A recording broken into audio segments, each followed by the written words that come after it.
You're listening to The Raz. My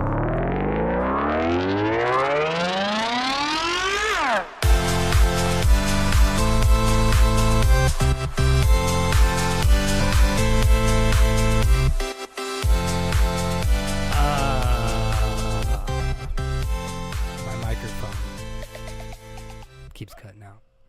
So, welcome to The Raz. I'm Ryan. I'm Adam. Good to see you again, Ryan. Yeah, good to see you too, man. It's You look good, healthy. It's been a week. I You're- put on some weight, but fuck it. You know, So our topic for today is anger, and this topic's good for us because it kind of touches some fine points in our lifetime. And I'm gonna go ahead and have Adam start off. You go right into it, buddy. Oh man, so anger. I have a long history with anger. I grew up with a lot of physical and mental abuse in the household. It was really kind of a tumultuous childhood, so that certainly played into my addiction and in my life now. So it's definitely a hard topic. I mean, as far as I still struggle with how to deal with anger. Me too. I think a lot of people do. And one thing I noticed about myself, especially like the last 4 years now, dealing with, being in recovery and trying to stay sober, is just, my anger never really manifests into like physical violence or anything. I'm more of a, I get quiet and withdrawn, and something I definitely need to work on is if I know how to emotionally injure someone, I will do it. I'll say fucked up shit or say really hurtful, mean shit. My anger kind of manifests in that way, like sarcasm and just really hurtful remarks and stuff like that. So I know I need to cut that shit out. And on the topic of being sober, I mean, obviously, you don't have that crutch in your life anymore. And that in itself is difficult.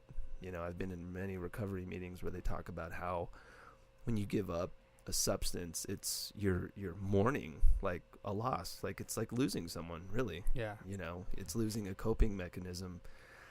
And, sobriety is awesome. And I'm always going to be thankful for, waking up clear-headed and healthy and being able to do the things that I love to do. But that's not to say that it's a struggle sometimes. It's one thing in recovery that you have to learn to do is deal with your emotions all over again. You have to learn how to feel. And for me, that's been a really, really big hurdle to overcome, because in the past, well, at least in the last 4 years or whatever, that I've struggled with it, it's I've relied on that as a crutch. I've relied on that as, I don't like the way I'm feeling, I need to change this, And alcohol always offered an escape. It always offered, what do they say in that book, Under the Influence? Alcohol is a tool, and it works. It does, but it's a vicious cycle to get into, Yeah. But I think that's been one of the main struggles for me, is just dealing with my own emotions, learning how to process them in a healthy way, and try not to let my anger and sarcasm and tendency to sometimes be hateful or malicious or sarcastic, I can definitely work on that. So Well, you said a lot of really, really good things there. I mean, covered some things that I didn't even think about, honestly. And, one of the reasons why I kind of wanted to do this topic is because I'm starting to kind of come to terms with the fact that I'm a pretty angry person, and I too lash out. I've lashed out at you before. I've lashed out at other friends, and girlfriends specifically. When you touched on that, I kind of reminded me of times that I've lashed out at past girlfriends, and in such a way that it kind of could be labeled as vindictive.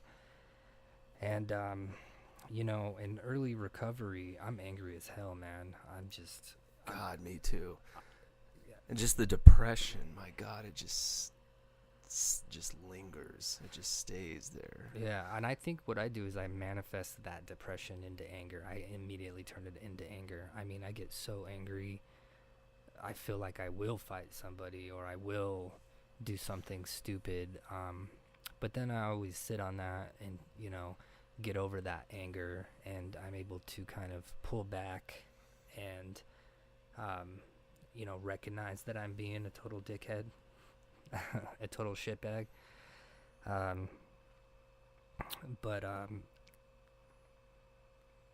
This is good territory for us, or for me personally, and I think for us to kind of talk about, and for us to kind of get that shit out, because this will probably be one of the first segments that I'm actually going to listen to for the purpose of reminding myself of where I've been and where I've came from. I'm sitting on about 3 months of sobriety, which actually 99 That's awesome. days. Yeah, that took me 5 years to get. Again, so I haven't been able to have any success with a long stretch of sobriety, thinking that I'm going to get back on the wagon, so to speak. I mean, I fell off, and I stayed off for 5 full fucking years.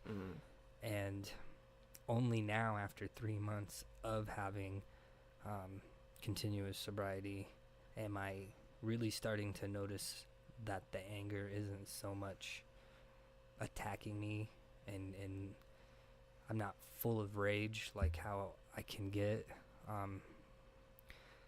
And it's really hard with going to like a professional and trying to have them evaluate it if they really don't have a background in addiction, because they'll immediately, throw out diagnoses such as bipolar.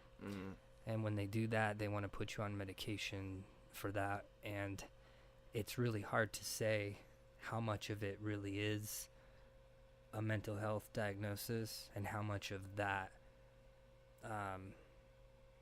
mental health issues, or so to speak, is caused by the addiction. And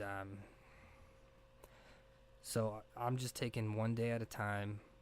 Anger is something that I'm really trying to work on myself.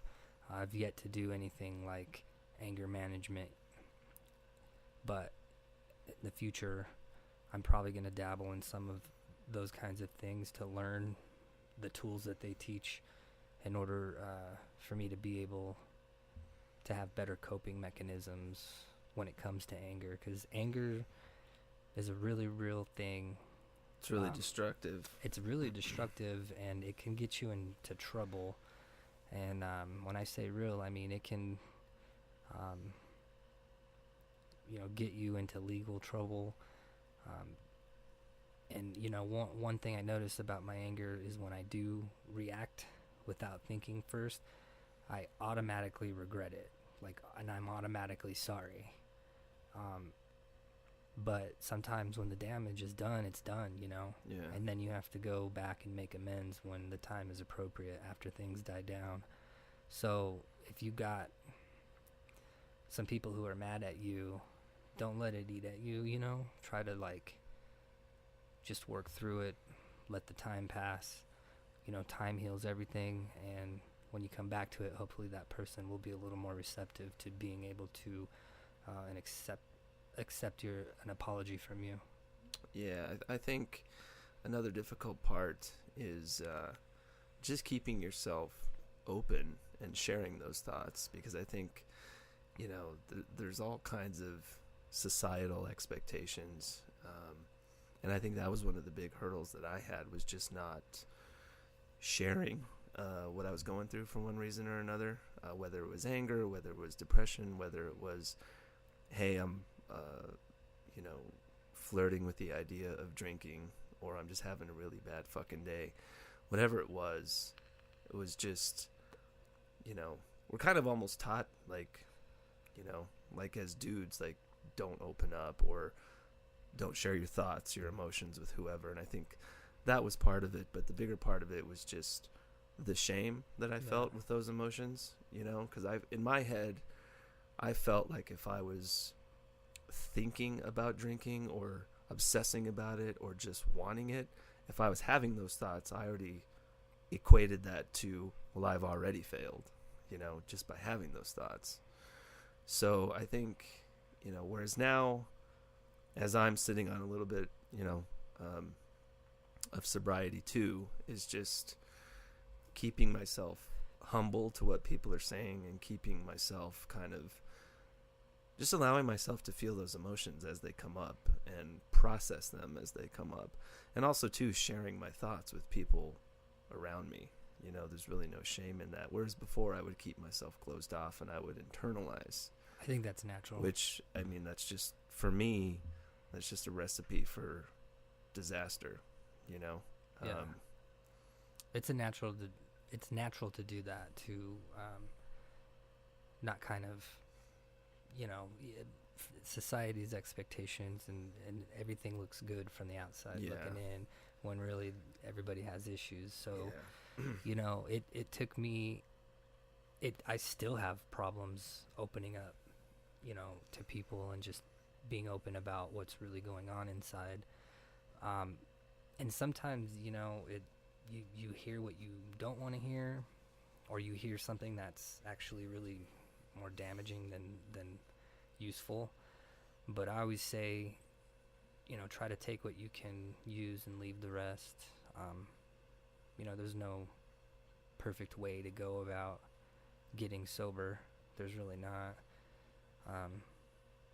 But I also too found that I would get to a certain point in my recovery that I would just feel angry at, like, I would just get angry that, well, for a lot of reasons, really, now that I think about it objectively, is, one, I didn't have my coping mechanism. Two, it just got overwhelming with all the advice and all the, you go through counseling or whatever it is. You see a psychiatrist, you see an addiction therapist, you see whoever, whatever, And I would just get to a point where it's like, fuck you, I can't handle anymore. Like, I don't want to hear your shit anymore. Totally. I mean, that's a I good remember time to take a break. Yeah, I mean, I remember certain times at West Pines during our therapy sessions where I would just have to excuse myself from the group because I just didn't want to fucking talk about it anymore. And I didn't want to be. I was sick of hearing like just the mantras and just the bullshit about whatever they had to say. I was just like, fuck, I just can't hear you anymore. I don't want to talk about it anymore. But now I realize those moments are important. But yeah, that's a challenge for me. It was just advice and then more advice and then this and that. Like, recovery sometimes fucking really sucks, It really does.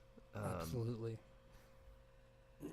So that was definitely a challenge for me in the past. And I'm the type of person, like I've told you before, I mean, I can think of 30 reasons to stay sober and 30 reasons to get fucked up. Really, I can think of 30 reasons to stay sober and 125 reasons to get fucked up. I mean, I can talk myself into anything. I'm on the cusp, of wanting to relapse. I'm going to be honest and come out and just admit it. But I sort of play that tape through of just not wanting to have to. I mean, 3 months, man. It was so hard to be able to get to this point again. And like I said, which is why I wanted to do the topic on anger, was I only now notice it starting to kind of dip go a little down. bit. Yeah, dip, and I'm kind of mellowing out, and I'm not taking things as personal. Because man, when you're first trying to get sober, you're really reactive. Basically, you're really, really super ultra sensitive. You know, you don't have that numbing effect, so you're on sensitive overload or sensitive hyperdrive, and every little thing can just eat at you. Every little thing, and I noticed you're a lot calmer now. Even with the text exchanges, your sense of humor is up, and I feel a lot better. You I know. mean, sometimes even that gets to me, and I have to take a step back and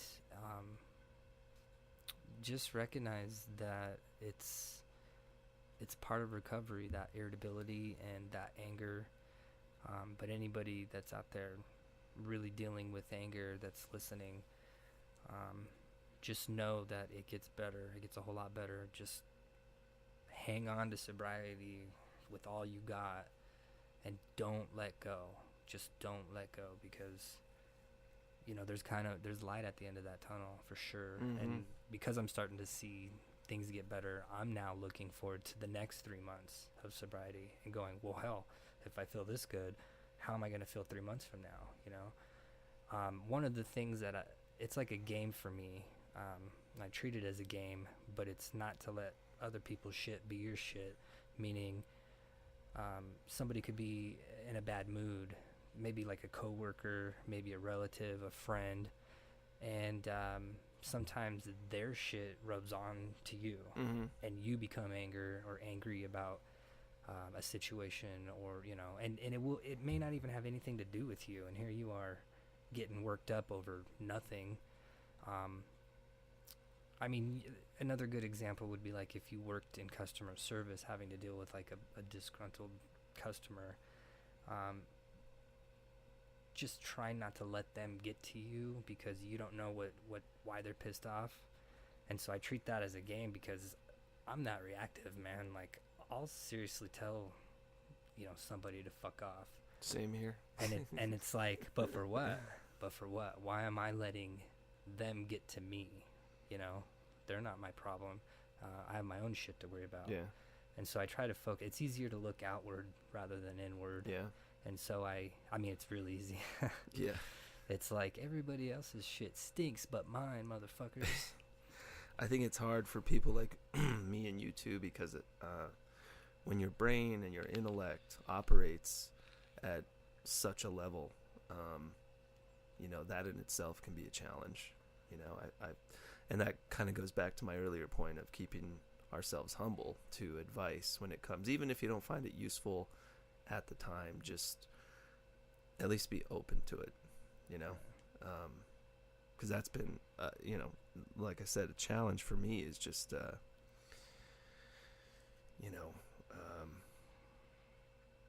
taking advice, and maybe, like I said, I don't even see it in that moment, but maybe it'll click after I've thought about it for a period of time. Right. And not be so much on the defensive end of, oh, you don't know what the fuck you're talking about, or, oh, just kind of dismissive. My favorite is, you don't understand me. I'm different. I'm special.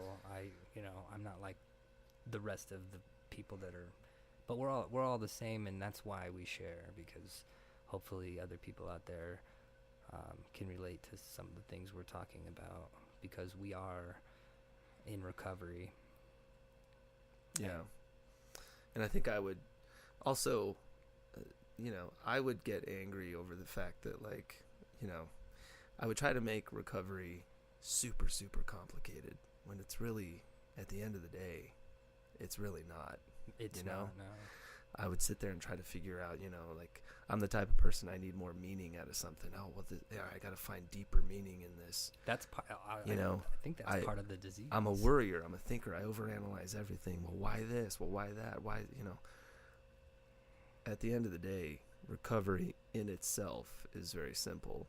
The emotions surrounding it or your upbringing, yeah, that might be complicated and things like that. But the actual choice of your health or not is really pretty simple. Yeah. See, I was like looking Same thing. Trying you to said. complicate it. Well, you know? trying to complicate it in a sense that I was looking for this Missing piece of the puzzle. exactly, and it's like, you know, I've heard in group meetings and stuff that life still happens on life's terms, and shit's gonna suck, and you're gonna have ups and downs in recovery, just like you would when you were using. It's just that it's a lot better because you're not dealing with the side effects from it all, you know. I think anger played a huge role in, like, towards the end, because I felt a lot of guilt and a lot of shame, and I was angry at the decisions I had made in the past, and it just became like a broken record, really, you know.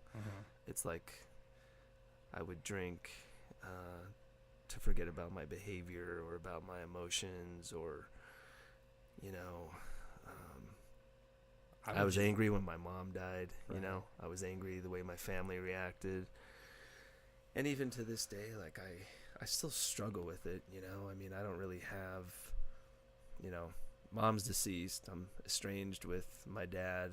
My sister lives 1,000 miles away. My brother's a lifelong drug addict. So it's hard not to have a pity party sometimes, you know. And I'll be honest, like, it's hard, you know, because I the negative side of my thinking starts going. It's like, well, who the fuck do I have to rely on, you know? Right. Who the fuck do I look to for support, you know? What do you do? I'm just curious. What do you do when you start to feel like, when you start to get into that pity party? I mean, what do you turn to? Well, I used to let it consume me. I used to drink. Right. So, right.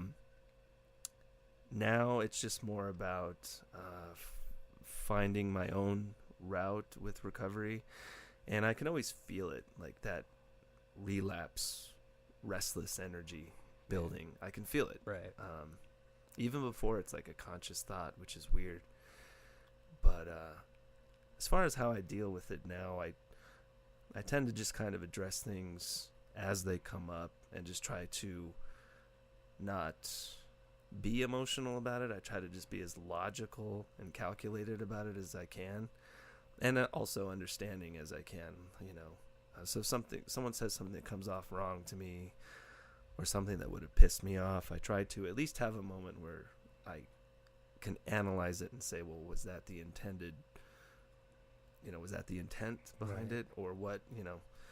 So I think that's good. Being more patient, I guess, now. I'm still not where I want to be, but I at least have that moment of, like, okay, just let's think about this for a sec, you know, before I let sarcasm and shitty words take over. So yeah, that's a tough one too for me, man. When you know, I'm a smart ass, and I like I like to be a smart ass and say shit. But I can honestly say too, like, I've noticed you haven't been as reactive or anything. It just as takes far the as whole personal our communication edge goes off things. You know, it takes that personal attack off of things. So, you know, our personalities are our personalities, but, you know, what's that old saying? Life is like a box of chocolates. No.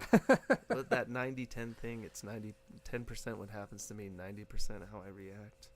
Oh, I think I've heard of that, but I've not. Like, it's just all, sure, you know, anything in the world can happen to you, but how am I reacting to it? Okay, yeah, you know? 10% of what happens to you. 90% how you react. How you react. That's actually really good. It really is, you know. If you get anything from this, just take that. Yeah, totally. Totally. Well, this might be a shorter segment. I'm not sure.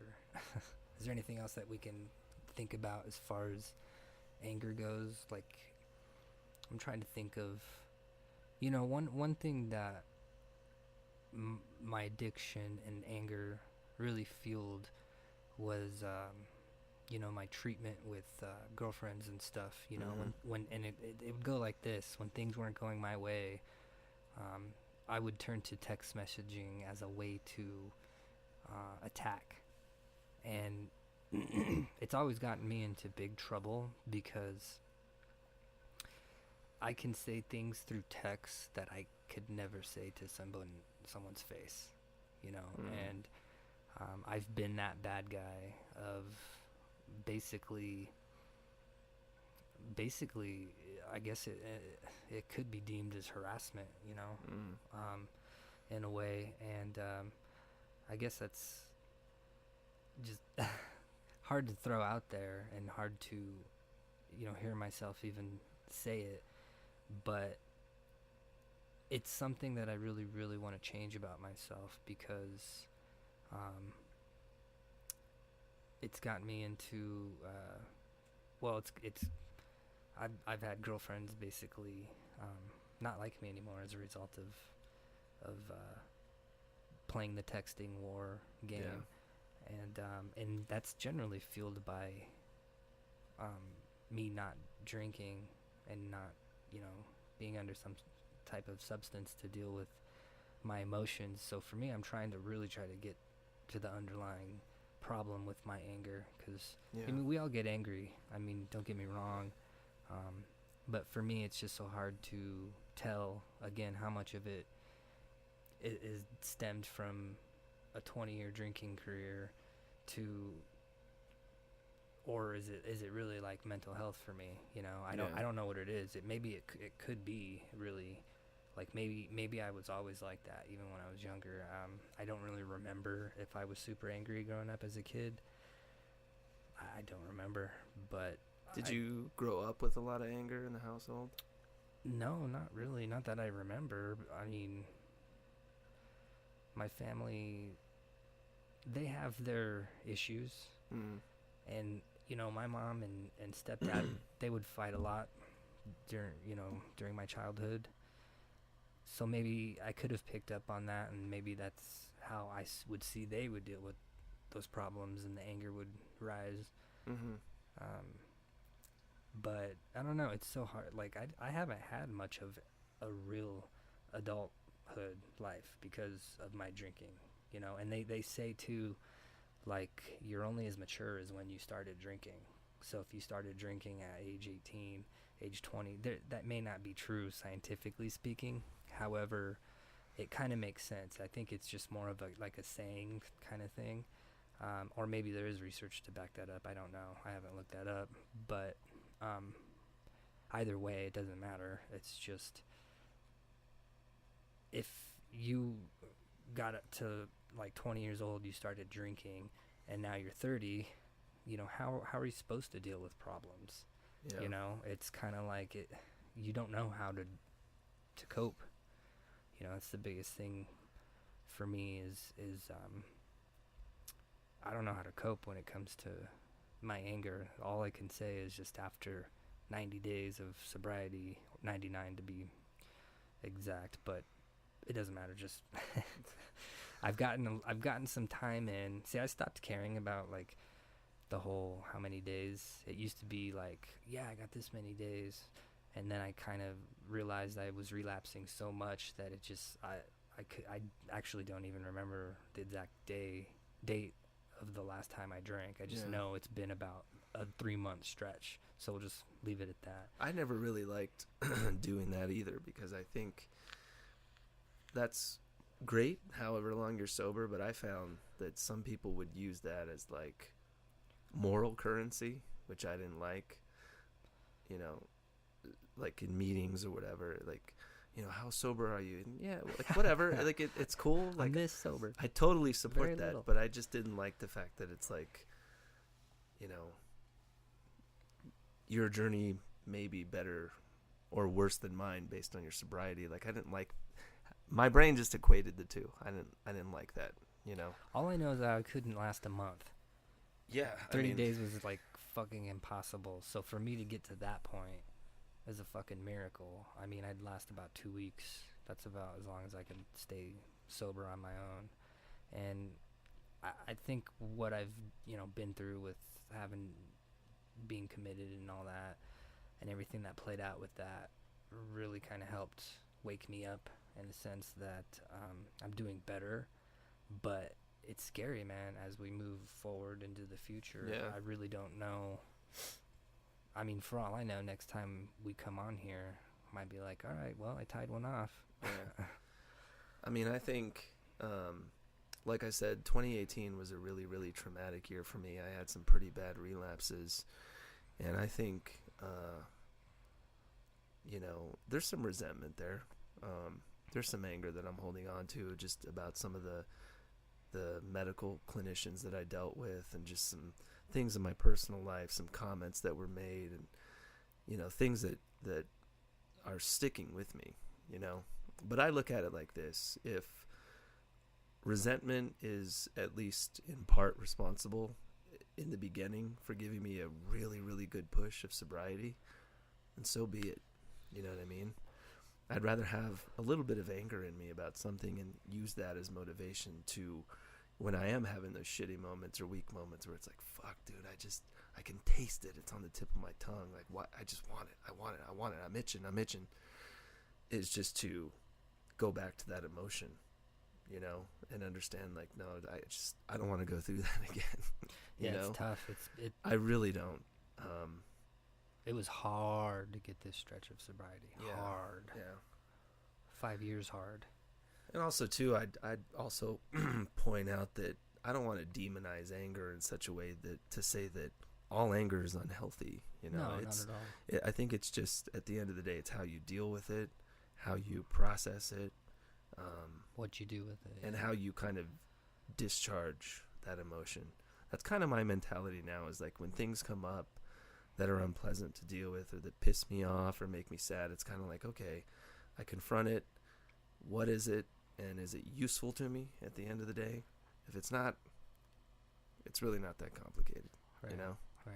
Or that's kind of where I'm at now in recovery, is like, just keeping it basic. If it's not something that's adding a positive contribution to my life, then it doesn't need to be in my life. Yeah. You're helping me out. I mean, it's just with what you're saying. Like, I'm stuff. sorry if it, whether it happens to be a toxic person or comments or something in the family or whatever, man. I still blow up, and it doesn't take. Yeah, much I'm for not that saying to that it's happen, not hard. I'm just saying, at the end of the day, is this useful to me or not? And if it's not, let it go. So I'm gonna take that. That's what I'm gonna take. I'm serious, because let it go. I mean, that's one of the reasons why I do this, because I think it's not so much to help everybody out there, but I think when I do this, it helps me, and I still trying to figure my own shit out, get my own shit in a pile and move forward. I mean, I hope this is the one that does it, this stretch of sobriety, because the further this I know for sure, because I've had this experience, the further away you get from that drink, those coping mechanisms kind of fall into place gradually over that time period. So you're able to, from a year, I just want to see how I feel and where I'm at a year from now, or a year total of sobriety, and just see how I things get better for me when I stay sober, I notice. And as soon as I start drinking, even though I'm not drinking every day, I'm just kind of binging here or there, it all fucking falls apart, It's like fucking legal problems, relationship problems. It just, even employer problems. I mean, it all goes to shit, man. And it doesn't take much. It just takes for me to relapse. One time, like let's say I drank today and I was like, okay, I'm going to get back on the wagon. I can almost guarantee you 2 weeks from now, be drunk again. Or somehow it's just, it's easier justified to go back out and just continue the fucking, it's really hard, the misery. Did you feel like, because I felt like even at times when I tried my fucking hardest to not binge, like if I already crossed that line and had a drink, it was like this black fucking cloud that was following me. Yeah. Like, well, dude, the urge was there, and just it was that much more pronounced. And I had 5 years of a fucking because I would go into it thinking like, okay, I'm gonna have a couple tonight, and that's it. That's it. The way I used to, like 5 years ago, 10 years ago, right? And walk away from it, and then I would have that experience, and then even if I stopped for a few days after that, You know, even if it only was 1 or 2 nights of drinking, I felt that fucking just heaviness all over again. Yeah. You know? And it was like, it was the most bizarre feeling in the world because I had never felt it before. It was just like I said, a black fucking cloud that was just over my head. Yeah. And just begging me to do it, you know? To the point where I was like, fuck, is this... It was so weird, like a bizarre heaviness in my chest, like just this. I don't know. I think people only in recovery will know what I'm talking about. But. Well, I've when the way you bring that up and labeling it as a black cloud, I can definitely relate to that. But my first stretch of sobriety, I was what was called on a pink cloud, right? And that was dangerous for me. See, this time around it's a little bit more normalized, but when I was on that pink cloud, man, I thought I had sobriety in the bag and I was never going to drink again. I got cocky, and not only did I get cocky, but I got preachy, and was trying to take friends that really weren't ready for sobriety, getting them to go to meetings and like, oh, like thinking that there was like that miracle cure again of I have the answer, come to me kind of thing. Yeah. When really I was just on what's called a pink cloud, and I just felt good because I got away from it finally. Yeah. But this time again, it's It's like a honeymoon period with recovery. It's a little different though this time around because I'm a little bit more humble than I was during the first time, and since my whole entire drinking career, I've only had 2 stretches of sobriety away from alcohol. Other than that, I've pretty much since I was 18 years old, I'm 33 now, I've been a binge drinker, straight full on every 2 weeks. I think maybe once I did a month and then I drank, 3 weeks and then I drank, but I had 10 months away from drinking. But I didn't have straight sobriety during that 10-month period. About 6 months into it, I started taking painkillers. Yeah. And so I wasn't entirely sober, but I was still, going to meetings, collecting chips, because in my mind I was telling myself, well, at least I'm not drinking. And this time, now that I'm off the marijuana, I'm kind of like going, well, it's just different. Like, drugs and alcohol, they affect, for me at least, your ability to live a normal life, to be able to function, to be able to manage your life. And I feel I'm starting to, see that light at the end of that tunnel, so to speak, again, where, oh man, I really feel and think and know things are getting better, and I'm taking one step at a time in the right direction. I just gotta hold on to it again and not fuck it up, and not let anger consume me and get me back, because if I fall off again, man, I don't know if I'll ever be able to get back. It might take 5 years again, it could take fucking 10, and I may never ever quit. Yeah. I might drink myself to death this time, because though I've never been alcohol dependent, I was on the verge of becoming that for sure. Yeah, I think I, like you, am a binge drinker. I like you too. No, you're I never was a maintenance drinker. I always just would go on these fucking benders that would last, a week, 2 weeks, 3 weeks. The longest one was a month. My benders are just something of a different kind, we'll say. I don't know how it happened that way. It just did. But yeah, it's really scary because I've gone, all of a sudden, I'm sober. I'm not sober. Oh my God, it's crazy. My metabolics look terrible. Oh, my liver enzymes look terrible. And then it stops as mysteriously as it began. So, I still struggle with understanding it, but that's just the way it happens. I don't really try to spend too much time as far as like anymore these days on like the reasons or getting into like, well, how did this happen? Why did this happen? You know, like I said in the previous segment. Yeah, I don't do that either. I'm just here. It's like, whatever, get back on the fucking wagon. Yeah, it happened, and you know, what am I gonna do to try to make sure that it doesn't happen again? Right. So, all right. You know. Well, we're coming. But I'm really happy for both of us. I mean, you obviously both of us are doing good. I'm actually traveling again.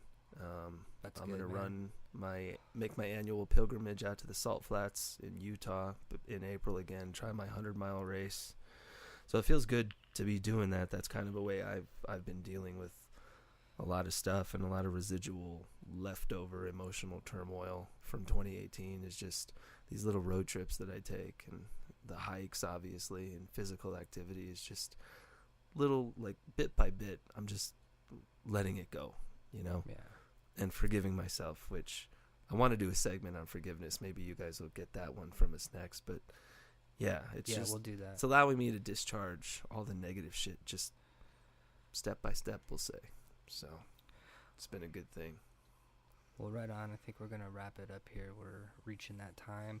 I just wanted to let people know you can, we have a YouTube up now, or we're on YouTube. Just look up The Raz Show. Check it out. Subscribe if you like us. Yeah, and obviously we give this number out every segment. So if you're someone out there who's struggling, call 1-800-SAMHSA, SAHM, M as in Michael, SA. They're a referral service for food, for homelessness, crisis situations, substance abuse. Call them if you're in any type of crisis situation. They should be able to hook you up with services. And what about isn't for like meeting directory, there's DACA? Yeah, there's it's dccaa.org or something. I think it's DACC. Local Denver chapters of AA. Just plug in AA meetings Colorado or AA meetings Denver. They have a whole list of meetings. There's a ton of meetings every single day all over, suburbs included. There's also Life Ring available for you guys. They're a secular recovery group. Phoenix Multisport downtown, and they also have a chapter at the Lutheran Hospital campus. You can always stay active, stay healthy. You can always contact us too on our Facebook. Wait, is it just the Raz? We're gonna get our shit together here, people.